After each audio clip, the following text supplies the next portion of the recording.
तरी मी सांगितलं होतं सगळं घर धुवून काढू नका म्हणून. पोरींच्या लग्नापायी कंगाल करून ठेवलंत. राहतं घर विकून टाकलंत आणि या भाड्याच्या घरात सगळं डोईजड झालंय आता. पोरी पैसे देतात तेही नाहीत. नुसत्या पेन्शनवर काय काय भागवायचं आपण. ती तरी कुठे आहे एवढी. घर भाड्यालाच जाते निम्म्यावर. काय झालं असतं स्वतःचं घर राहू द्यायचं होतं डोक्यावर. सुमनताईचा त्रागा दिवसेंदिवस वाढतच चालला होता. म्हातारपणाची दुखणी खुकणी सुरू होती आणि पैसा सगळाच अपुरा पडत होता. नेहमीप्रमाणे आजही त्या कुरकुरत होत्या आणि अशोकांना आपले शांतपणे पेपर वाचत बसले होते. 10 तारीख होती. घरमालकाचा कालपासून 2दा फोन येऊन गेला होता. आज तो प्रत्यक्षात येईलच याची सुमनताईंना खात्रीच वाटत होती. म्हणून सकाळपासून त्यांच्या तोंडचा पट्टा अखंड सुरू होता.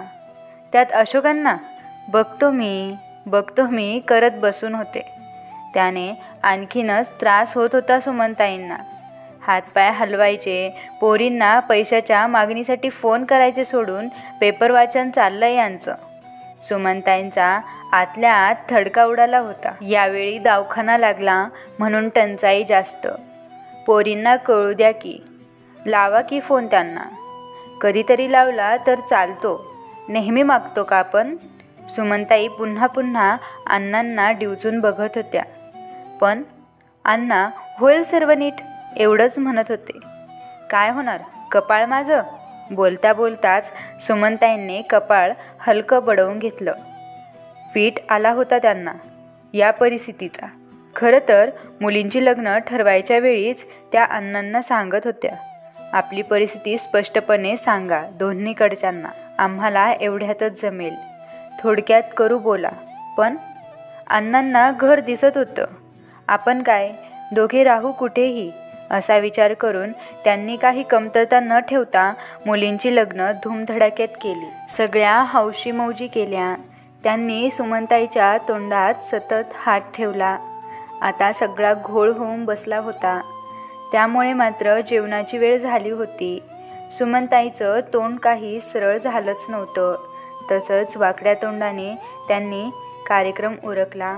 अण्णा पोटभर जेवले, पण सुमनताईंना 4 घास कमीच गेले. घरमालक संध्याकाळचा येणार आणि त्याला आता नाही जमणार. थोडे दिवस द्या हे सांगायला लागणार. हे त्यांना कमीपणाचं वाटत होतं. जेवण झालं आणि दोघेही थोडा वेळ आराम करत होते. अण्णा खाली पडताच दुसऱ्या सेकंदाला घोरायला लागले.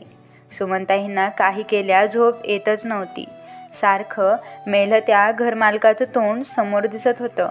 अण्णांकडे बघून त्यांना वाटलं, नक्की कोणावर आपल्या चिंता टाकून झोपलाय हा माणूस. अजब आहे बुवा सारं. अख्खी दुपार सगळी आड्याकडे बघतच काढली सुमनताईंनी. बरोबर 4:30 वाजता बेल वाजली. सुमनताईंचे ठोके वाढले. त्यांनी गदागदा हलून निश्चिंतपणे घोरणाऱ्या अण्णांना उठवलं. अहो उठा, बघा आला तो मालक. आता तरी उघडा त्याच्यासमोर तोंड. मी काही येणार नाही समोर. मला फार लाजिरवाणं वाटतं. दारही उघडा तुम्हीच, म्हणत त्या तरातरा स्वयंपाकघरात निघून गेल्या. तेवढ्यात बेल अगदी नॉनस्टॉप वाजू लागली. अण्णांनी पडदिशी चूळ भरली आणि लगबगीने दरवाजा उघडला आणि समोर न बघता वाकून म्हणाले, या साहेब. अण्णा झोप अजून गेली नाही काय? आम्ही काय साहेब दिसतो होय तुम्हाला? त्यांच्या दोन्ही मुली अनुमनू हसत घरात आल्या. अगं तुम्ही कशा यावेळी? अण्णांनी अचंबित होऊन विचारलं. का? माहेरी यायची ठराविक वेळ आहे का काही? त्यांच्या मोठ्या मुलीने अनुने विचारलं. एकाच शहरात म्हटल्यावर वाटेल तेव्हा येऊ जाऊ शकतो ना आम्ही. तसं नाही ग, अचानक न कळवता आलात ना म्हणून म्हटलं आपलं. मुलींशी बोलता बोलताच अण्णा निवांतपणे दिवाणवर विसावले. आई, अगं आई, बाहेर ये लवकर. मनूच्या जोरजोरात आवाज ऐकून सुमनताई घाईतच बाहेर आल्या. मालक येणार होते ते मुली आल्यात. आता तो मालक आला तर सगळा घोटाळा यांच्यासमोर. देवा, मालकाला अडून ठेव जरा. मनात त्यांच्या धावा चालला होता. दोन्ही मुली म्हणाल्या, चला चला आवरा पटापट. आपल्याला बाहेर जायचं. आता कुठे? आता नको, सुमनताई भांबावून म्हणाल्या. मालक यायचा आहे, तो आला आणि कुलूप दिसलं घराला तर ते बरं नाही, हे त्यांच्या मनात चालू होतं. पण मुलींनी कोणाचंच काही चालू दिलं नाही. दोघांनाही पटापट आवरायला लावून बाहेर काढलं. जायला गाडी बुक केली.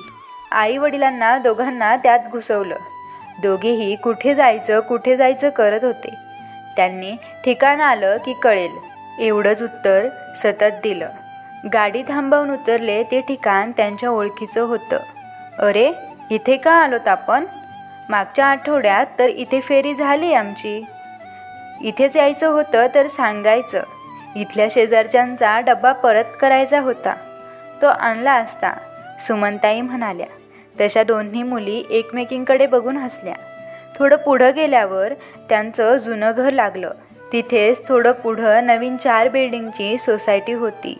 पोरींच्या लग्नाच्या वेळी नुकतं तिचं बांधकाम पूर्ण झालं होतं. मुली त्या सोसायटीत शिरल्या. तसे अण्णा म्हणाले, पोरींनो, इकडे कुणाकडे जातोय आपण?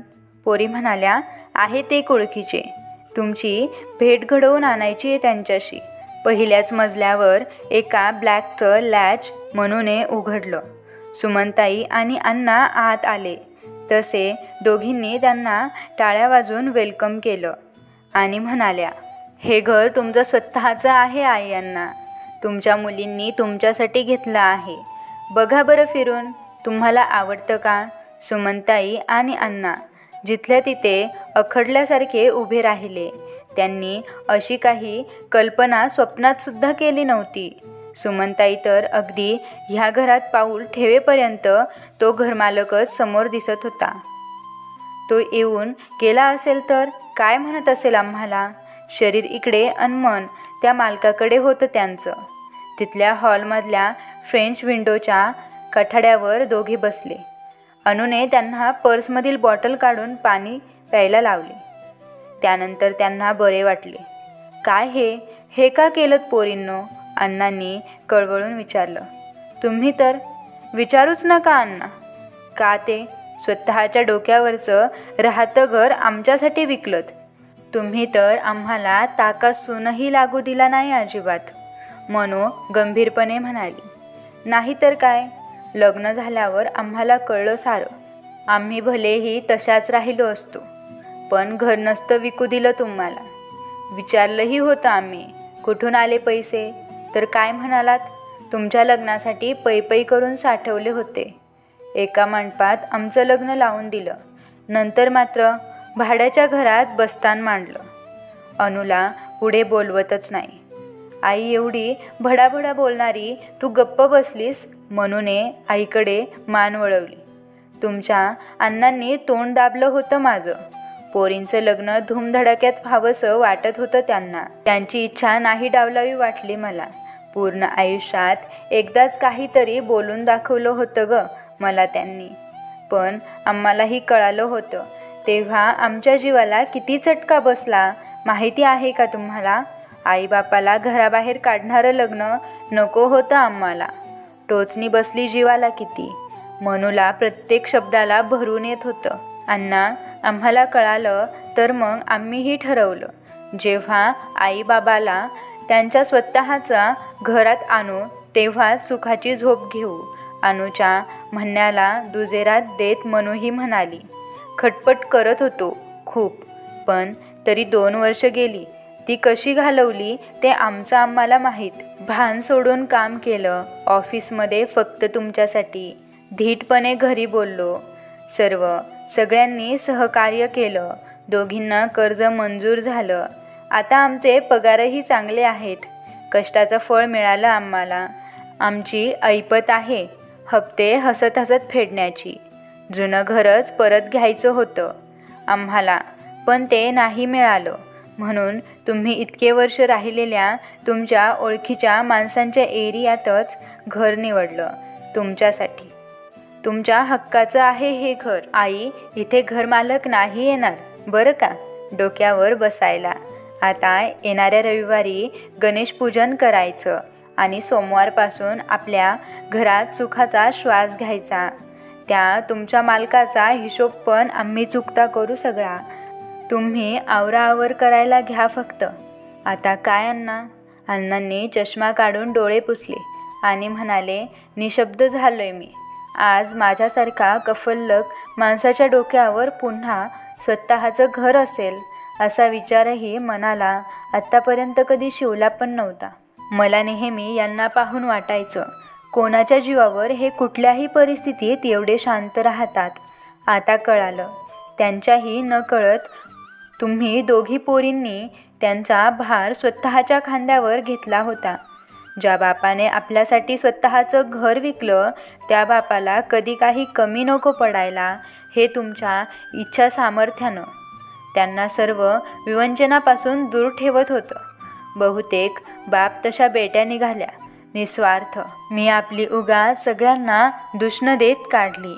2 वर्ष होतं त्यापेक्षा कितीतरी सुंदर घर आलं माझ्या वाट्याला. माझ्या पोरींमुळे आयुष्यातला भाग्याचा दिवस उजडला. आज न मागता सर्व काही मिळालं. सुमनताईंनी अभिमानाने पोरींकडे पाहिलं. नकळत त्यांचे हात जोडले गेले. दोन्ही पोरी क्षणात आईकडे झेपावल्या आणि तिला घट्ट मिठी मारून एवढ्या वेळ अडवलेले आनंद अश्रूंनी आईचे दोन्ही खांदे चिंब भिजून टाकले. अण्णांनी स्वतःला सावरलं.